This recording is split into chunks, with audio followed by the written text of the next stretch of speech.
CM Ramesh గారు ఎందుకు మాట్లాడారో నాకు తెలియదు.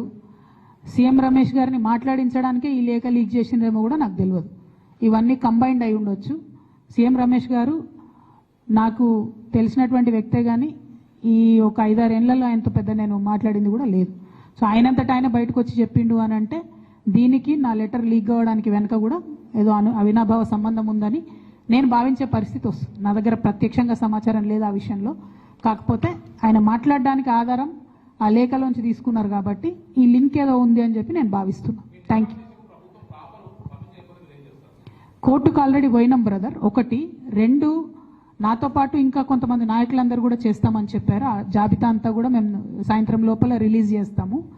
దాంతోపాటు ఒకవేళ కోర్టు పర్మిషన్ ఇవ్వకపోతే ప్రభుత్వం పర్మిషన్ ఇవ్వకపోతే నన్ను ఎక్కడ ఉంచితే అక్కడ అవసరమైతే ఇక్కడనే కూర్చొనైనా దీక్ష కంటిన్యూ చేస్తా. అందులో ఏం అనుమానం లేదు.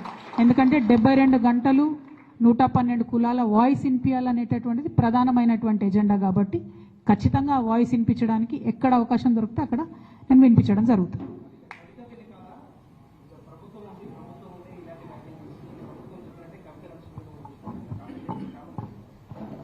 నేను అదే అంటున్నానే, మ్యాచ్ ఫిక్సింగ్ వాళ్ళకు అలవాటు, ఉద్యమంలో ద్రోహం చేసింది వాళ్ళకు అలవాటు.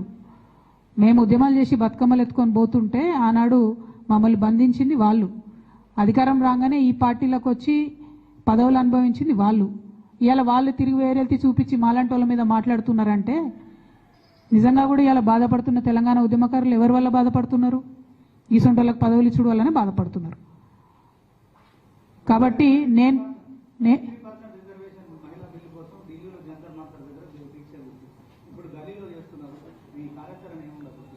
33% మహిళా బిల్లు కోసం దీక్ష చేసింది అది నేషనల్ పార్లమెంట్ అండ్ అసెంబ్లీస్లో కావాలని చేసినాం కాబట్టి ఆనాడు ఢిల్లీలో చేసినామండి.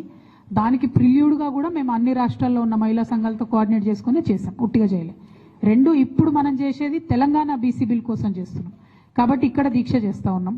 ఆనాడు తెలంగాణ అసెంబ్లీలో అంబేద్కర్ విగ్రహం కావాలంటే కూడా ఇక్కడనే చేసినాం. సో అందుకే తెలంగాణ బీసీ బిల్ కోసం హైదరాబాద్ కేంద్రంగా ఇందిరా పార్క్లోనే అడుగుతూ ఉన్నాం పర్మిషన్. అందరికీ అందుబాటులో ఉండేటటువంటి ప్లేస్ ఒకటి, అందరు గుర్తుపట్టేటటువంటి ప్లేస్ కాబట్టి అక్కడే చేద్దామని అనుకుంటా ఉన్నాం. అందుకే ప్రభుత్వాన్ని కోరుతా ఉన్నాం పర్మిషన్.